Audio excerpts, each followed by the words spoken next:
Alhamdulillahi Rabbil Alamin. Wa bihi nasta'in. Wa la udwana illa 'alal zalimin. Asyhadu an la ilaha illallah wahdahu la syarika lahu. Wa asyhadu anna Muhammadan 'abduhu wa rasuluh. Allahumma salli wa sallim wa barik ala sayyidina wa maulana Muhammad wa ala alihi wa ashabihi wa ihtada bihadihi wastanna bisunnatihi ila yaumiddin, amma ba'd.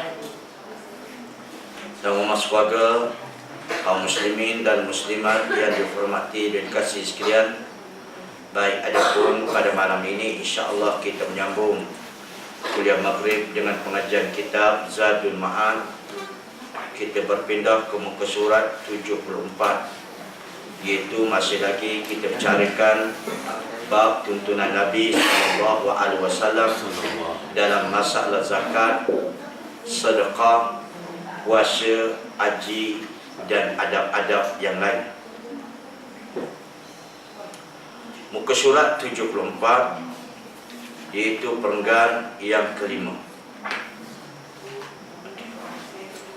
Kata pengarang kitab, Rasulullah SAW adalah orang yang paling banyak mensedekahkan apa yang dimilikinya. Baginda SAW tidak pernah menganggap banyak apa yang dikerahkan Allah dan juga tidak menganggapnya sedikit. Tak seorang pun yang meminta sesuatu kepada baginda, melainkan baginda pasti memberinya, sedikit maupun banyak. Pemberian baginda adalah pemberian orang yang tidak takut miskin. Memberi dan mensedekahkan merupakan sesuatu yang paling baginda sukai. Kegembiraan dan kesenangan baginda pada saat memberi lebih besar daripada kegembiraan orang yang menerimanya. Baginda adalah orang yang paling dermawan kepada manusia. Kebaikan baginda seperti angin yang terus menerus berhembus. Baik.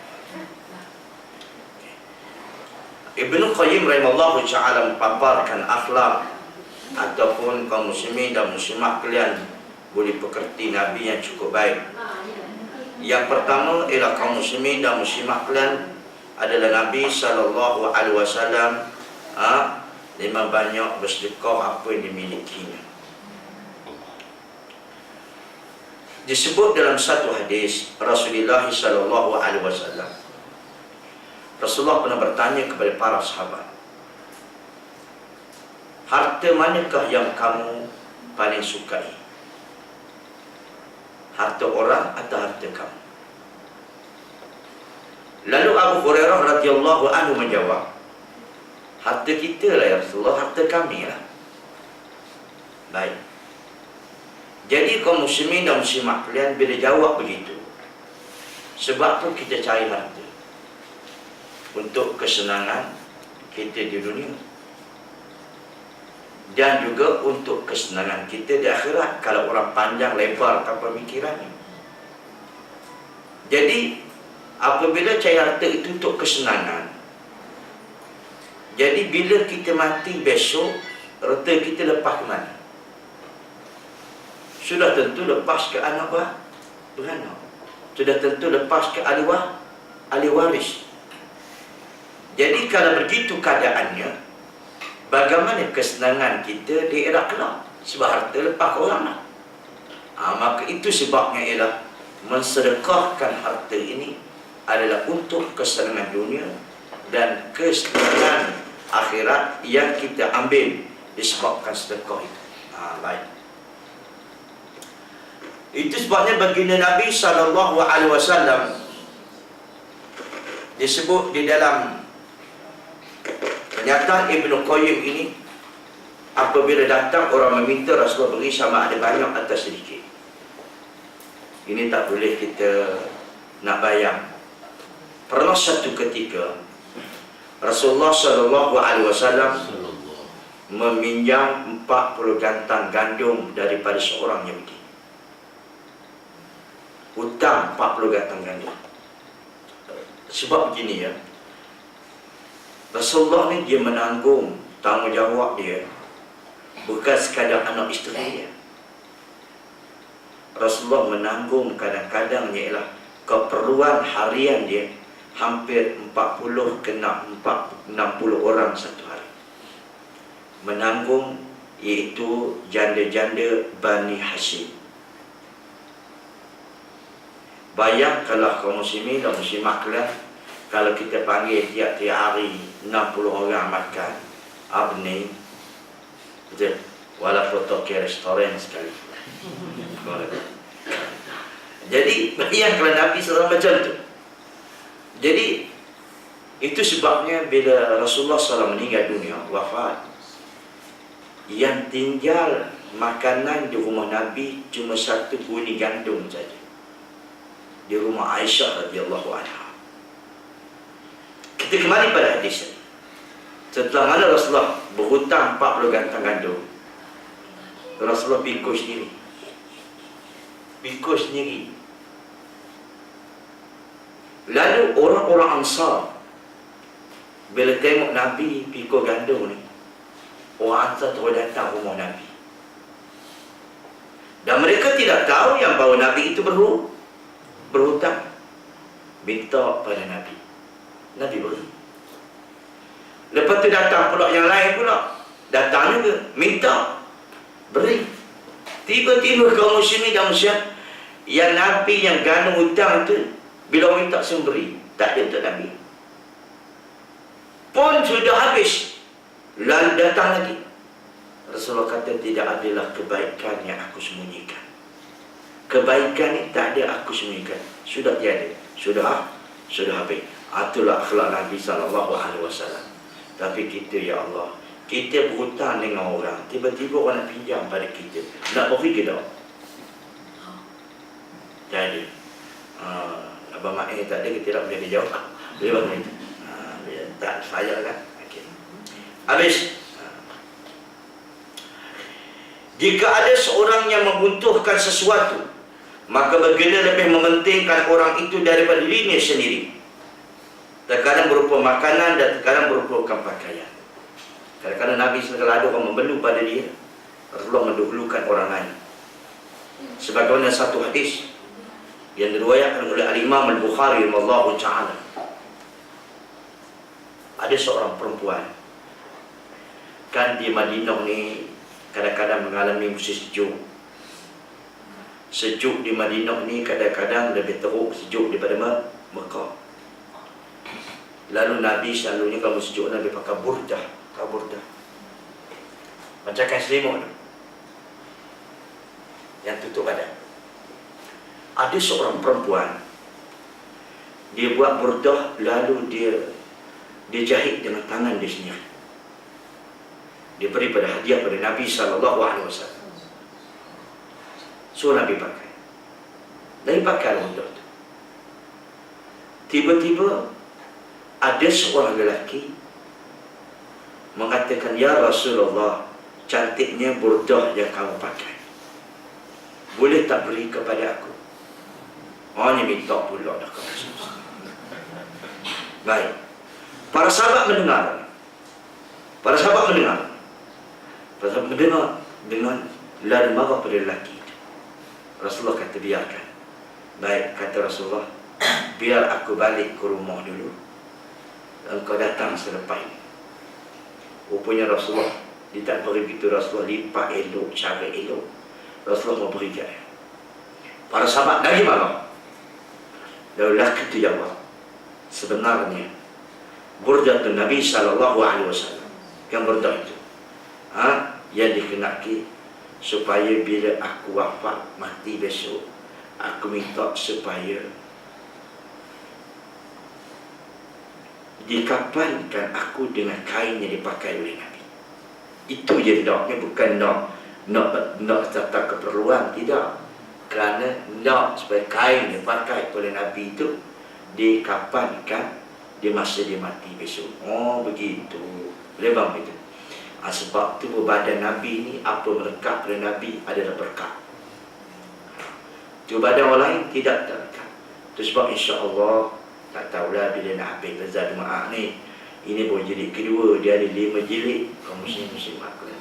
Ada satu kitab, tuan-tuan belilah sebab kalau baca untuk bacaan. Nama dia At-Tabarruk. Kitab nama At-Tabarruk yang dikarang oleh Dr. Nasir Al-Judah. Kelas 5 sedap kitab. Baik. Dia kata kaum muslimin, ini sedap ya. Sebabnya mereka mengambil tabarruk yang ada pada Nabi. Tabarruk Nabi keberkatan. Itu sebab di zaman Rasulullah SAW dulu, ketika mana Nabi menunaikan fardu haji, setelah mana Nabi mencukur rambutnya, Nabi agihkan rambut itu kepada para sahabat. Di antara para sahabat itu beramai, dia ada Muawiyah.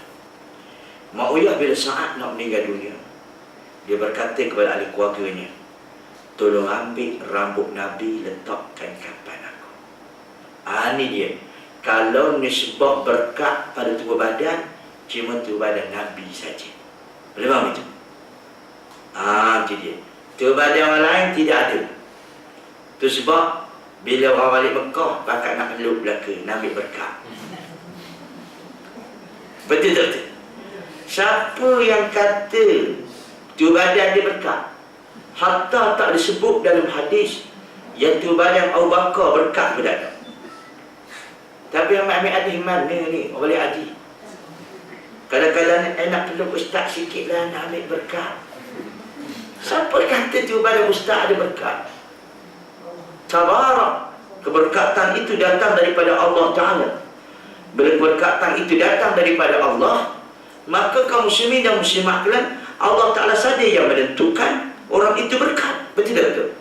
Maka Nabi, Allah Ta'ala sudah tentukan keberkatannya. Yang kita baca dalam tahiyat, Assalamualaikum ayuhan Nabi wa rahmatullahi wa barakatuh. Belum tu? Itu dia. Jadi jangan ambil kaum muslim-muslimat nak peluk sikit ambil berkat. Jangan kata begitu. Tak boleh kita. Itu sebab kata ulama seperti mana Syekh Muhammad bin Abdul Wahab, Ibnu Qayyim dan sebagainya, keberkatan tubuh badan ni cuma Nabi Muhammad sallallahu alaihi wasallam saja. Boleh faham itu? Jadi ingat ya. Itu sebab kita tak boleh lebih-lebih. Itu sebab ada orang kata tapi kita adalah pilihan Allah. Biadab pun cakap begitu. Dia tahu mana? Dia tahu Allah Ta'ala pilih. Hebat benar dengan Allah Ta'ala. Jangan kau muslim-muslimat. Okey, sikit-sikit tak apalah. Nak buat segera mati. Tapi yang masuk pun dalam dia. Okey, tak apa ya. Okay. Jadi ingat ya kaum muslim-muslimat. Itu sebabnya kadang-kadang Rasulullah terkadang berupa makanan dan terkadang berupa pakaian. Wama juga. Kadang-kadang pakaian ni kamu boleh ambil pakaian Nabi ya. Baik. Baginda juga meragamkan sejenis pemberian. Terkadang berupa hadiah, sedekah, hibah, dan kadang membeli sesuatu dan memberikan barang dan harganya kepada penjualnya, seperti yang baginda lakukan terhadap Jabir saat milik untanya. Baik, kadang-kadang Nabi meragamkan pembagiannya. Ada katakan sedekah, ada dikatakan hadiah, ada dikatakan hibah. Ini kita kena faham. Ini kita kena faham. Nabi mengajar kepada kita tentang jenis-jenis pemberian kena ragamkan. Sedekah. Sedekah untuk siapa? Sedekah ni adalah untuk orang yang yang memerlukan. Iaitu orang yang kaum muslim yang miskin, yang susah. Itu kita katakan sedekah. Tapi bila orang dah kaya, kita tak kata ini dah sedekah saya. Betul tak? Tak kena lagi tu. Selalu orang sebut dekat saya, kaum muslimin dan muslimat, ustaz ambil sedekah. Kita nak terima tak boleh. Bukan kita kaya, tidak. Maksudnya lepaslah keperluan kita. Masuk kekayaan ini, kaya adalah orang yang kaum muslimin dan muslimat kalian, dia butuhkan satu perkara, dia perlukan satu perkara, dia dapat perkara itu. Itu kaya dah tu.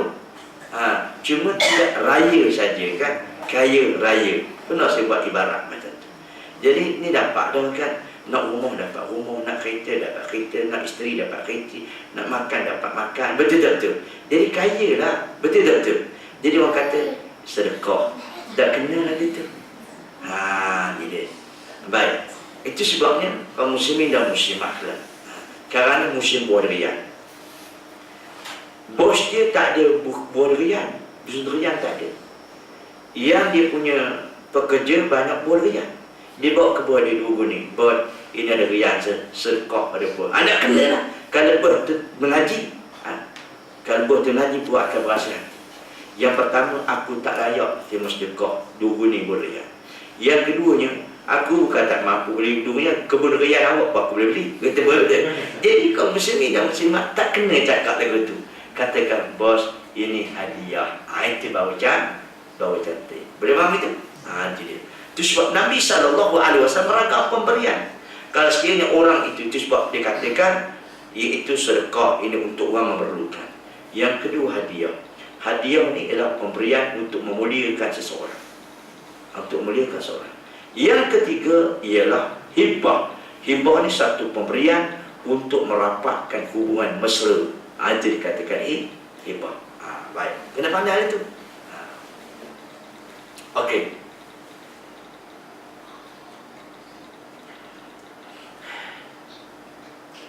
Dia terkadang membeli sesuatu, lalu memberikan barang dan harganya kepada penjual, seperti yang begini lakukan terhadap Jabir saat membeli untanya.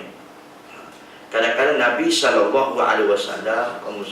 membeli sesuatu, lalu memberikan barang dan harganya kepada penjual.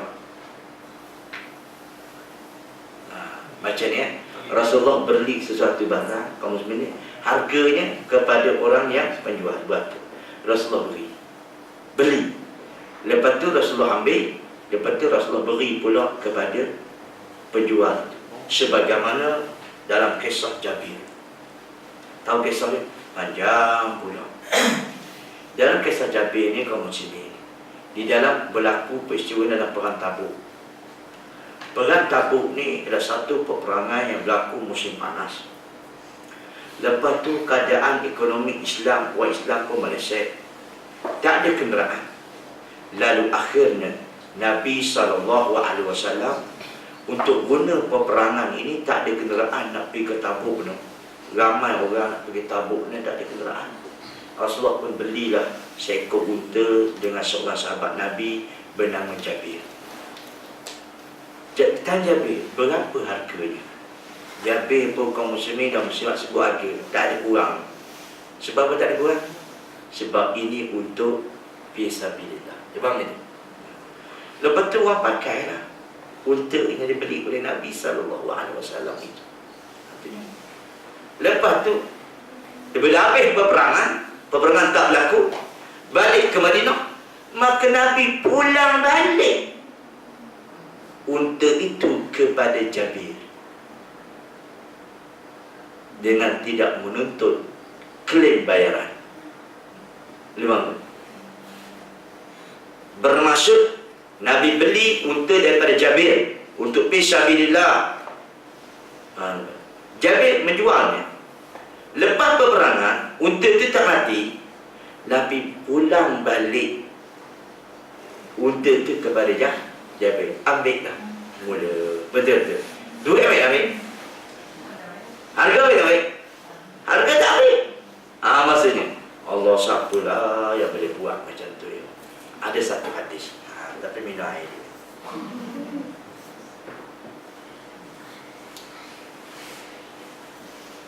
Bismillah.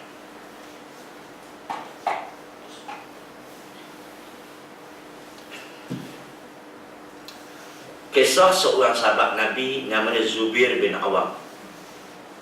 Pernah cerita ke? Belum lagi. Sini semua belum lagi. Zubair bin Awam. Ada seorang dalam Zubair bin Awam ni adalah salah seorang sahabat Nabi yang dijamin syurga hidup-hidup mati-mati.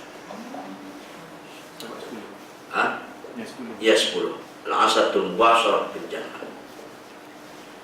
Ada seorang lelaki dia nak pergi musafir.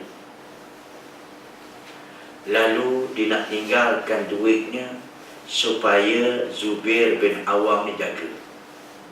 Kerana maklumlah kalau pergi musafir ni kaum muslimin, dulu bank tak ada, kan? Bank tak ada. Duit letak terbatas je. Bila nak pergi musafir, nak bawa duit ni, takut perampok di padang pasir.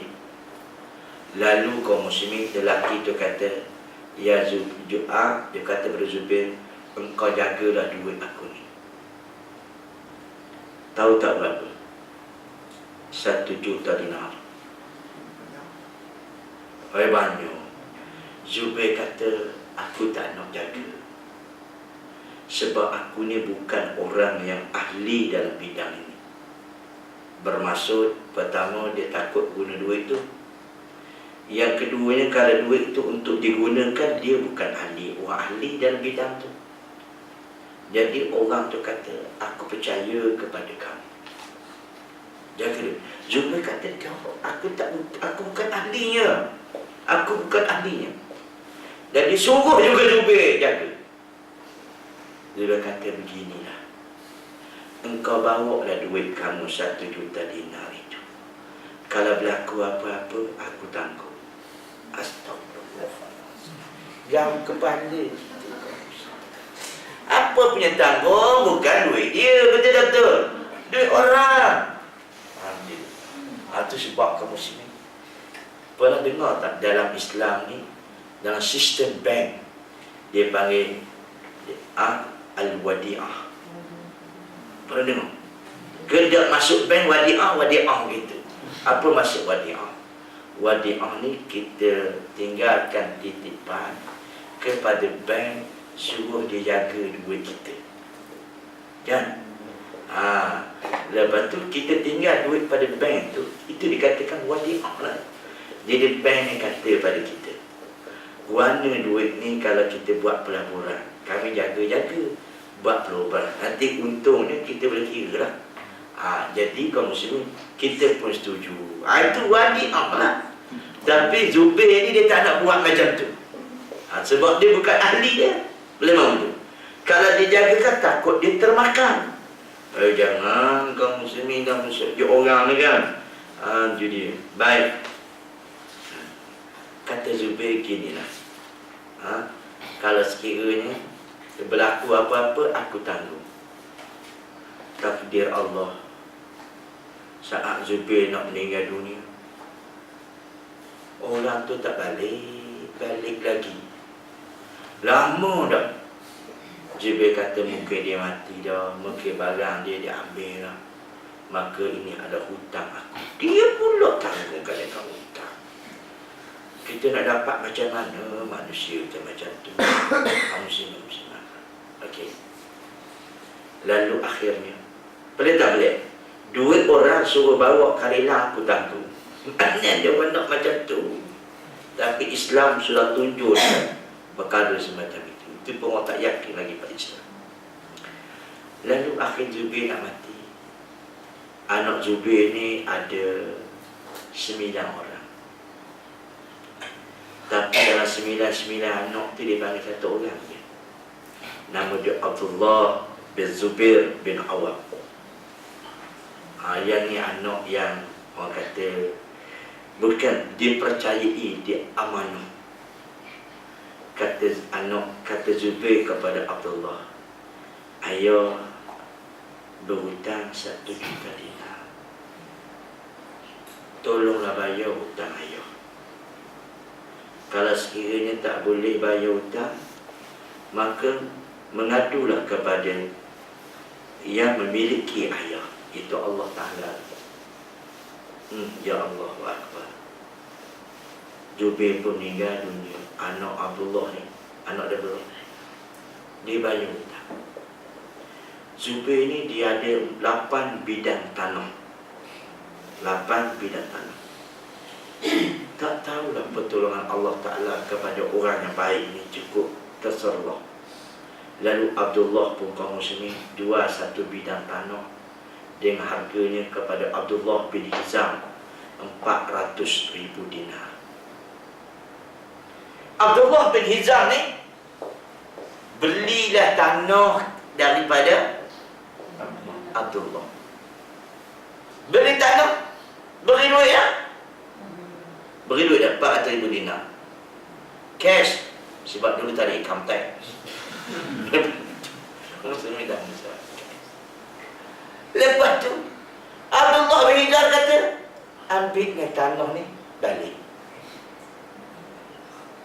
Kerana aku tahu ayah kamu orang yang jujur. Dia dah beri duit 400,000 dinar, beri tanah. Tanah tu pula beri balik. Wallahu a'lam. Baldatun tayyibatun wa rabbul ghafur.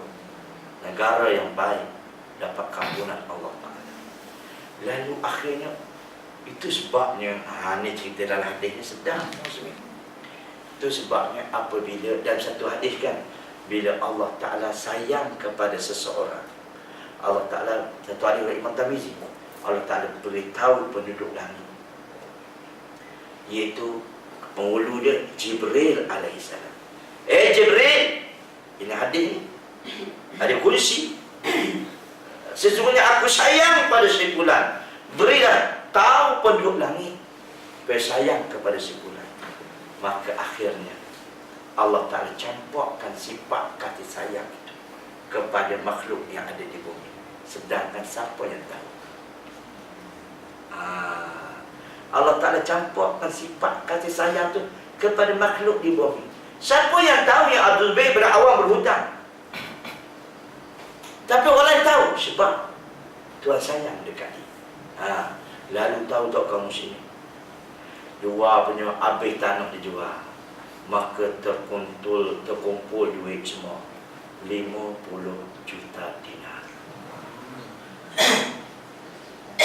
Tengok di mana 50 juta dinar.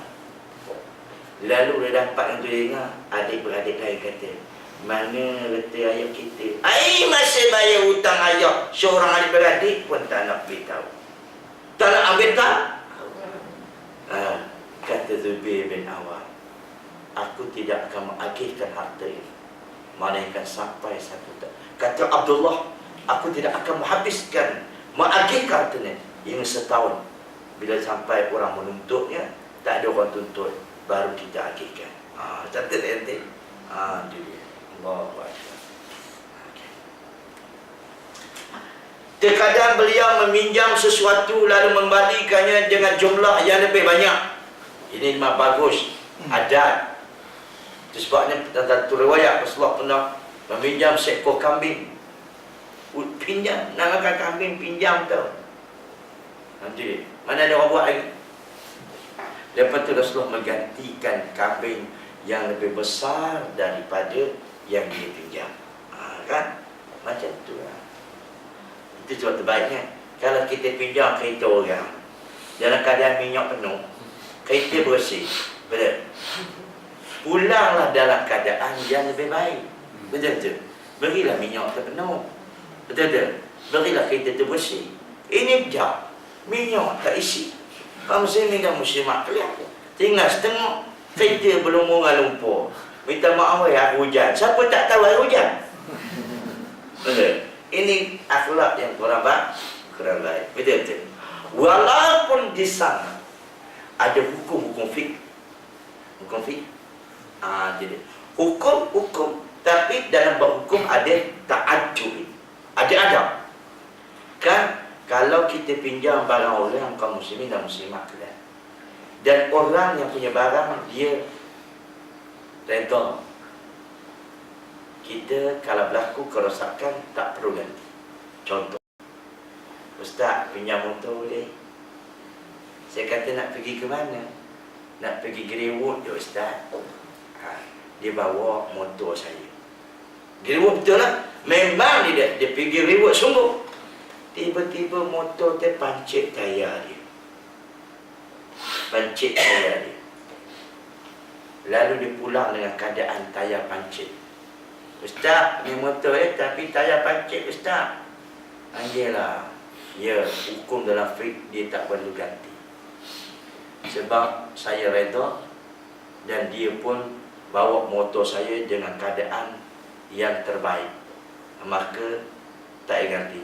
Sebab saya rasa hukum dalam fiqh tak haram kalau dia mula dia tak payah pancit. Tapi jangan mengajar fiqh saja.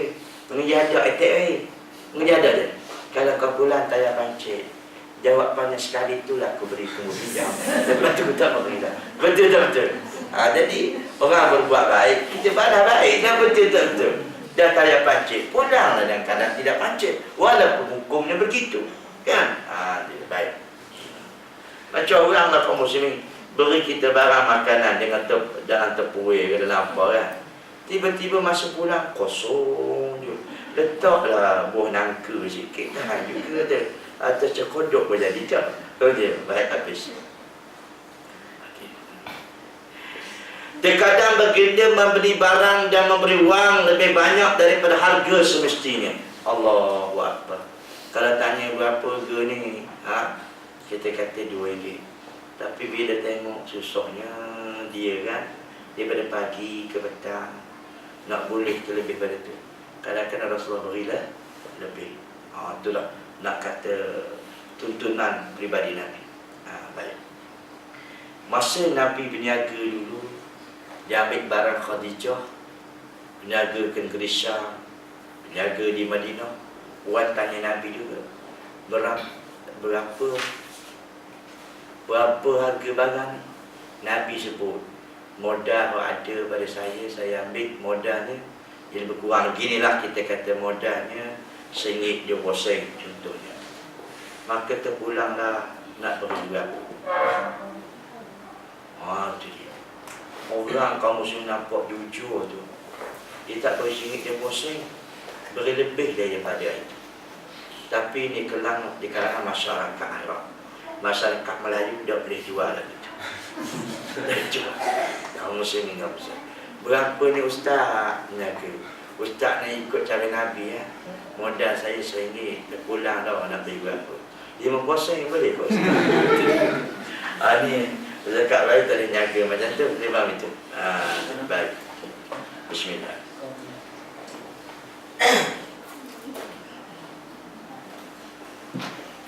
Okey. Baginda menerima hadiah dan membalas hadiah itu dengan hadiah lebih banyak. Cuma sedekah dari Nabi tak diterima. Keturunan Bani Hashim dia tak diterima. Tapi kalau beri hadiah Nabi terima. Sedekah dan kebaikan yang baginda berikan bisa berupa harta yang dimiliki, bisa dengan keadaan atau perkataan. Apapun dikeluarkan dari si baginda sallallahu alaihi wasallam, dan baginda merintahkan sedekah baik. Apapun dikeluarkan dari si baginda, dan beliau memerintahkan sedekah, menganjur dan mengajak untuk melaksanakannya dengan perkataan dan praktik. Jika ada orang bakhil dan kikir melihat keadaan baginda, tentu keadaan beliau akan mendorongnya untuk bersedekah. Itulah kata kalau orang terkepuk ya, tengok Nabi, tertarik hati nak buat. Siapa pun yang bergaul dan mencintai baginda tentu akan membuat hatinya menjadi lapang. Kerana itulah baginda adalah orang yang paling lapang dadinya, paling baik jiwanya, paling mulia hatinya. Kerana sedekah mempunyai pengaruh yang amat besar terhadap kelapangan dada. Betul. Sebab Nabi pun ada, barang siapa yang melepaskan satu kesusahan orang, nescaya Allah Ta'ala lepaskan kesusahan dia dunia dan akhirat. Betul? Kalau kita lepaskan kesusahan orang, nescaya Allah Ta'ala lepas kesusahan kita.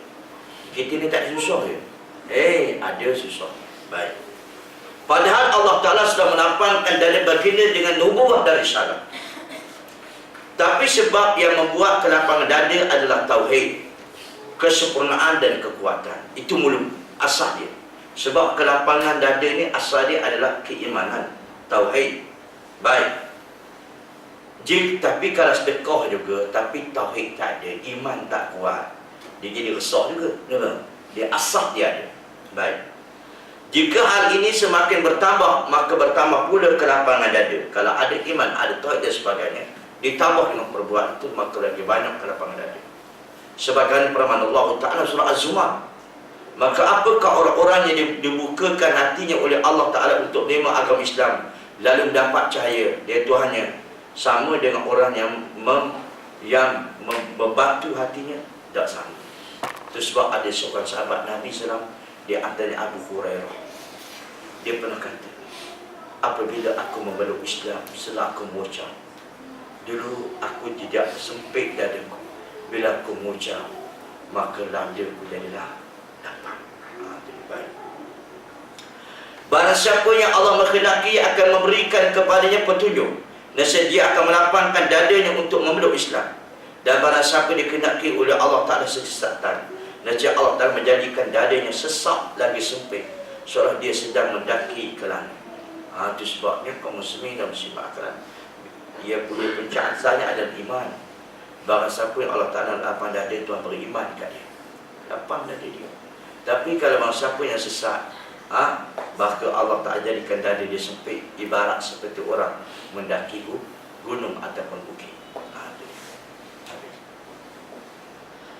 Ini berapa hal yang menjadi sebab kelapangan dada yang paling besar. Tengok kita ni selalu stres, kita ni selalu tension kata orang, kita selalu dada kita ni sempit je. Bagaimana Islam nak ajar cara dia? Baik, sebabnya kaum muslimin, benda tension, benda stres ni, benda sempit ni, dia berkait dengan hati. Doktor lain pun tak nak buat. Tinggi-tinggi doktor ni kalau orang tension sangat, dia beri apa? Dia beri ubat tidur je. Betul tak betul? Lepas tidur sakit pula, betul tak? Lagi sempit. Sebab doktor tak ada beri. Sebab doktor pada sakit hati juga. Doktor pada sempit juga. Ada doktor sempit, tension. Ada kaum muslimin dan muslimat boleh. Jadi benda ubat hati ni dia berkait dengan hubungan kita dengan ilahi. Baik, Ibnu Qayyim kata, yang pertama dalam bab kaum muslimin dan muslimat bulan tenang juga ni, petunjuk dan tauhid. Sementara syirik dan kesesatan merupakan sebab kesempitan dada dan penyimpangan yang paling besar. Okey, ingat kita stres, kita apa, kaum muslimin dan muslimat bulan, yang menjadi lapang dada adalah petunjuk dan tauhid. Sementara syirik dan kesesatan merupakan sebab kesempitan dada yang menyimpangnya yang paling besar. Okey, cuba kita tengok. Kita tengok kaum muslimin dan muslimat. Orang-orang yang sesat, orang-orang yang syirik, orang-orang yang kaum muslimin dan muslimat yang melawan daripada agama, apa jalan dia buat kerana cari lapang dada?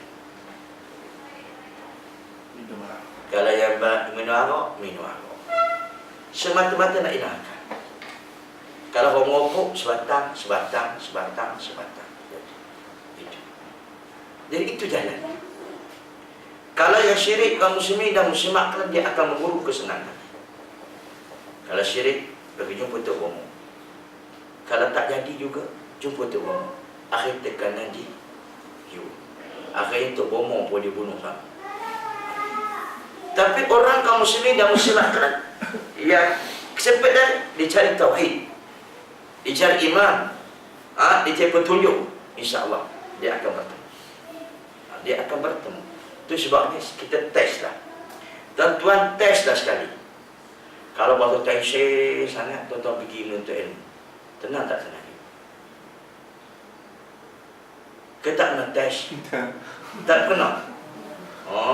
Kamu mesti tak pernah kalau tenang, serabut sangat, tuan-tuan pergilah menuntut ilmu sedap. Pergi menjadi dia tenang.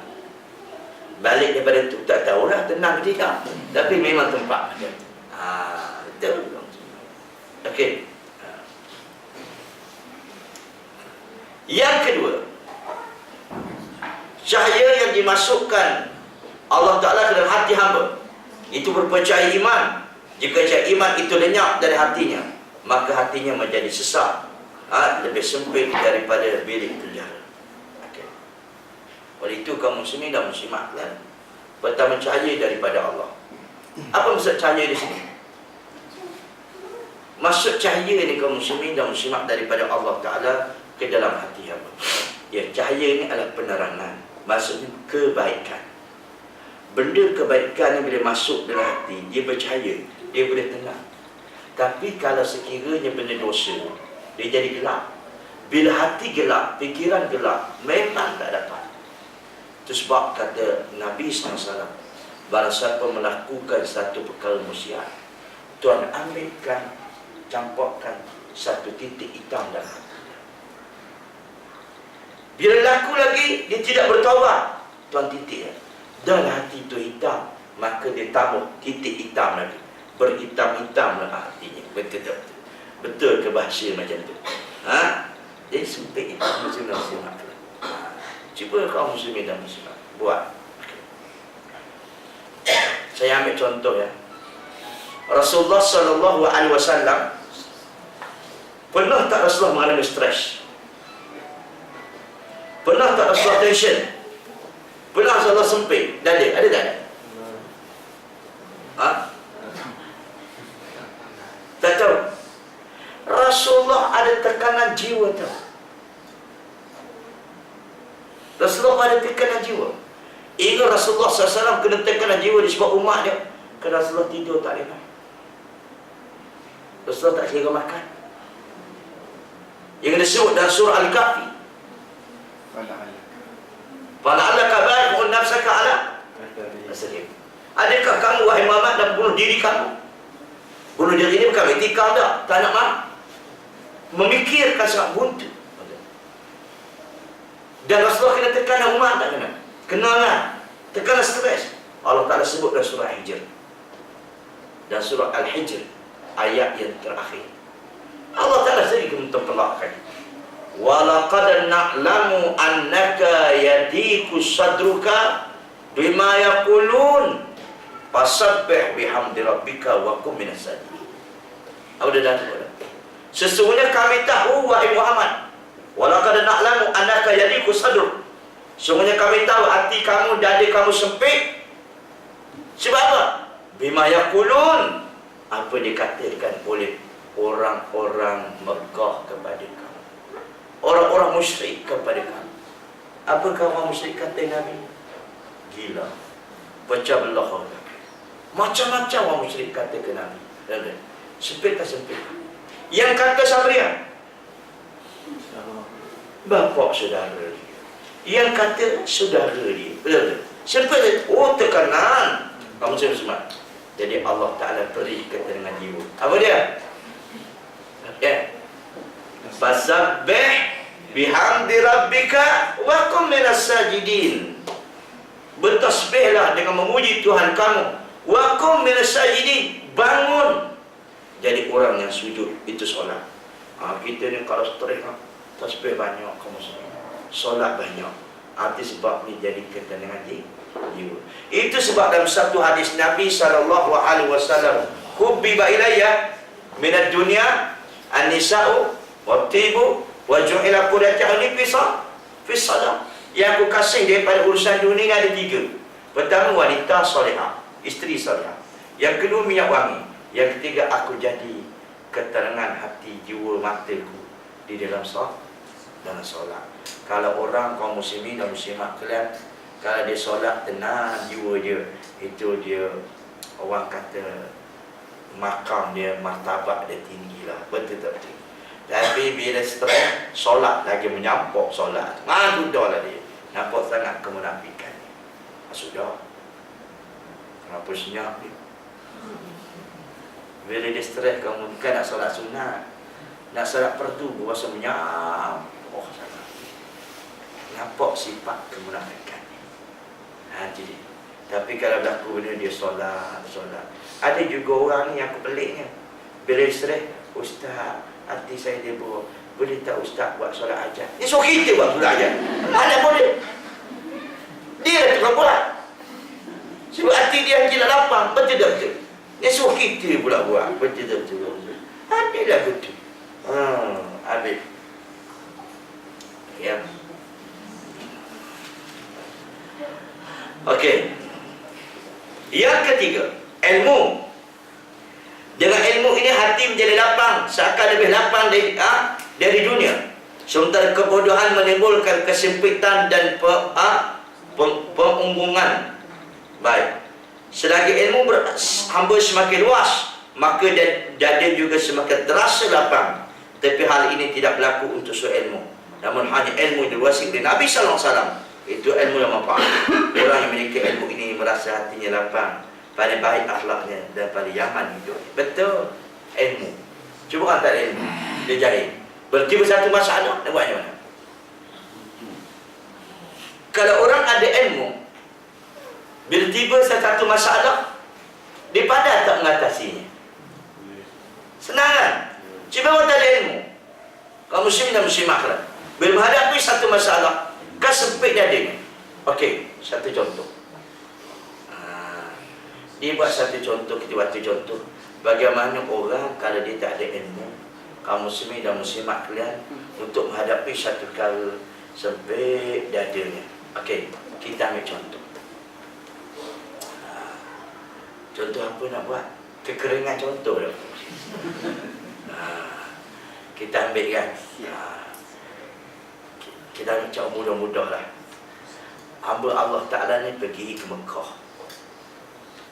Duk belajar di Malaysia, sentuh kali lelaki perempuan batal wuduk.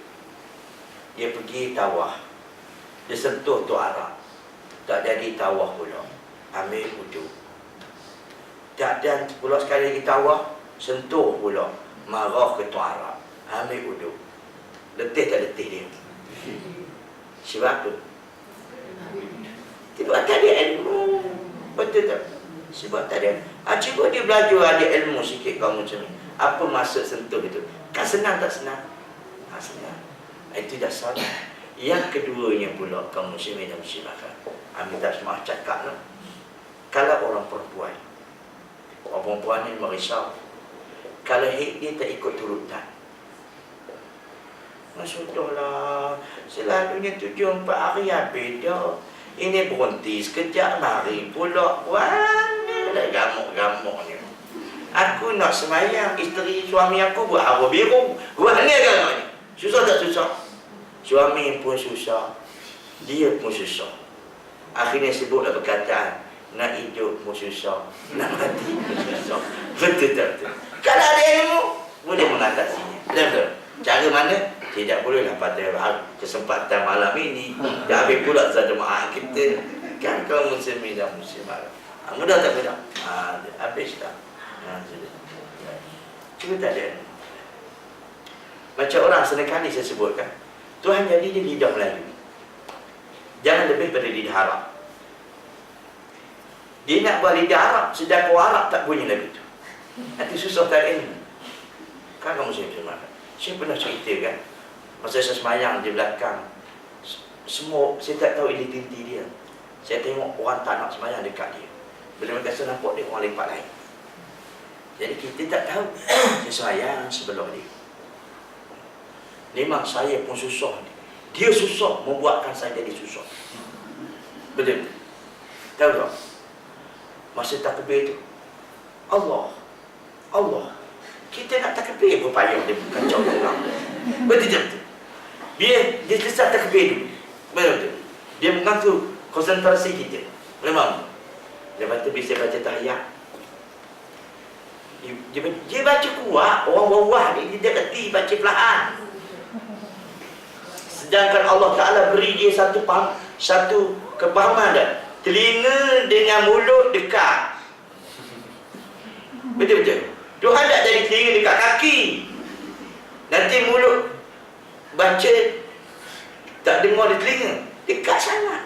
Tapi jenis sound dia tak reti nak kontrol. Kamu dia baca kuat. Astaghfirullahaladzim. Susah sungguh.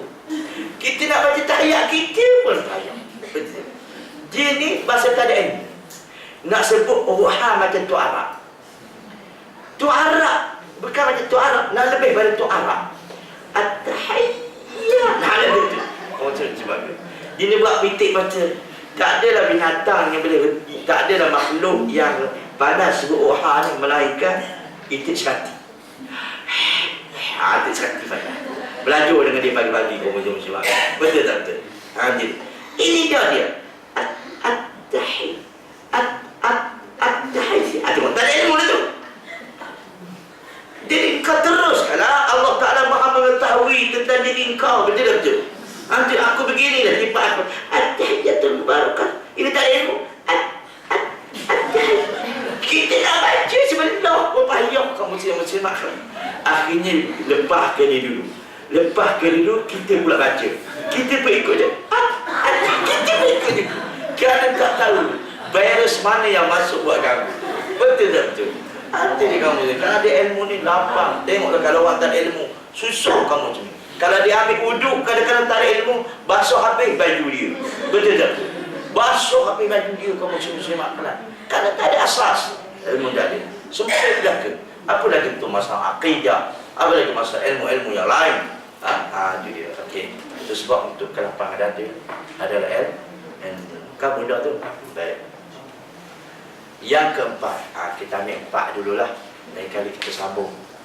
Kepasrahan kepada Allah dan mencintainya dengan segenap hati, menghadap kepadanya dan menikmati ibadat kepadanya. Tidak ada yang lebih melapangkan hati hamba selain dari hal ini. Maka ada yang berkata, sekiranya aku berada di surga seperti keadaanku ini, tentu aku berada dalam kehidupan yang nyaman. Sementara sebab kesempitan dada ialah berpaling dari Allah, bergantungkan pada selainnya, lalai berzikir padanya dan mencintai selainnya. Siapa yang mencintai sesuatu selain Allah, maka dia akan disiksa dengan sesuatu dia cintai itu. Hati ini penjara oleh cintanya. Tidak ada sesuatu pun jadi membuatnya menderita selain dari sesuatu itu. Cantik tak cantik? Itu sebab kepesaran diri kepada Allah. Itu kelaparan dia. Cinta kepada Allah. Cinta pada manusia boleh, tapi bukan cinta kepasrahan sepenuhnya. Sedap Ibn Qayyim. Selalunya kaum muslimin, kalau kita cinta kepada manusia ini tidak ikut syarak, tidak ikut cara betul, nescaya orang yang kita cintai itu akan melukai kita. Betul tak betul? Ataupun tidak mau percaya. Jadi saya macam tu lah kamu. Itu sebab Profesor Dr. Hamka kata, cinta pada manusia ini tidak boleh cinta mutlak. Cinta kepada Allah dan Rasul saja cinta yang mutlak. Mutlak, sepenuh-penuh. Cinta pada manusia tak boleh mutlak. Contoh, seorang suami dia cinta ke isteri dia, jangan cinta seluruhnya. Berilah berapa persen saja. 80%, 20% jangan. Sudah. Dan begitu juga sebaliknya. Seorang isteri nak cinta pada suami, jangan bercinta yang mutlak. Cinta separuh. 80% sudah tinggi, 20% jangan beri. Tapi kalau beri cinta itu sepenuhnya, apabila suami dia sakit hati kepada isteri jadinya mana? Nak makan pun tak selera. Betul-betul kan? Selalunya kalau kita cinta pada manusia yang mutlak, dan saya manusia yang kita cinta itu dia kena sakit hati kita. Ini falsafah Ibn Qayyim, memang bagus. Itu sebabnya jangan beri sepuluh, jangan beri penuh. Beri 70% ya. 30% untuk siapa? Bukan untuk orang, bukan untuk orang ketiga, untuk diri sendiri. 30% untuk diri sendiri. Kalau ada suami buat sakit hati, mau sakit hatilah, buat sakit hati isteri. Kata isteri, tak apalah membuat sakit hati, tapi aku sayang juga ke diri aku. Aku juga nak makan, aku juga nak tidur. Sebab sayang ke diri dia, dia boleh tidur. Betul tak? Sayang ke diri dia, dia boleh makan. Tapi kalau beri belaka, bila suami sakit hati, tidur tak lena, makan tak laju, nasi berasa pasir, ikan berasa kayu. Menyampah aku dengar. Betul tak? Dan apa kata lagi kaum muslim makan? Mandi tak basah. Itulah keadaan dia. Betul tak? Dia. Itu sebaliknya. Akhirnya bunuh diri. Betul tak? Tapi cinta sepenuhnya cuma pada Allah dan Rasul saja. Percayalah, kalau kita beri cinta itu bukan ikut syariatnya, orang yang kita cintai itu akan menyakiti hati kita.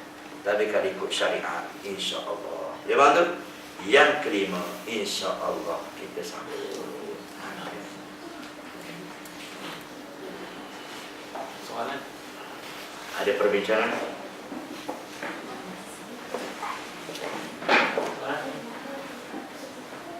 Ustaz, berkat Ustaz kata Rasulullah ada berkat. Nanti orang pergi kat kubur, kat Madinah tu dia pergi pegang-pegang kubur, dia nak berkat. Itu syirik pun. Sebabnya dengan kubur Nabi tak sebut. Dia sebut dengan batang tubuh Nabi saja dia masih hidup. Tapi ada tempat-tempat dia berkat ni bukan untuk beribadat. Dalam Quran ada sebut, iaitu ada tempat yang berkat. Disebut di antaranya Masjid Madinah, Mekah dan Masjid Aqsa. Dan ada juga disebutkan pada berkat seperti Al-Quran. Seperti Al-Quran banyak. Tapi kalau sekiranya kubur tak ada sebut dalam hadis ini, cuma disebutkan ialah tubuh badan Nabi saja.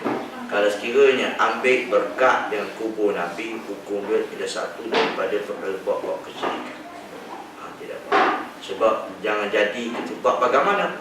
Jangan jadikan kubur Nabi Anbiya itu sebagai masjid. Ini bukan masjid. Masjid pun tak boleh. Apa lagi? Duk sentuh dan sebagainya. Itu perbuatan ahli suku-suku yang tak. Ustaz, tadi Ustaz ada cerita pasal kisah Nabi bagi budak yang Nabi dapat dari wanita kepada orang lain tu. Ya. Kita boleh kiaskan kepada, maknanya tak menjadi satu kesalahan. Kalau kita hari ini kita dapat hadiah daripada orang, kita bagi hadiah tu kepada orang lain, boleh tak? Boleh. Pasal satu lagi tentang hibah tu, saya kata untuk merapatkan hubungan mesra. Dia hibah ni sebenarnya dia hanya untuk harta-harta yang macam besar ke ataupun boleh jadi dalam. Tak kisah. Dia tak kisah apa. Dia semua akibat daripada benda harta selalu pemberian. Tapi berpandu kepada kaedah pemberian itu sendiri. Kalau dia kepada orang tak boleh sedekah, kalau untuk dapat hubungan kita bagi. Itu kalau untuk mulia kesulitan.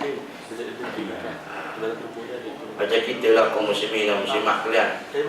Kawan kita baik, bawa bapak kita ni banyak ke bawah melihat. Itu hibah lah ni. Tapi kita tak kenal sebutnya. Inilah ambil sikit. Itu hibah lah.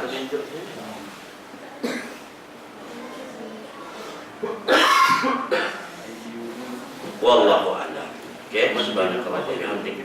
Asyhadu an la ilaha illa anta wa astaghfiruka wa atubu ilaik. Assalamualaikum.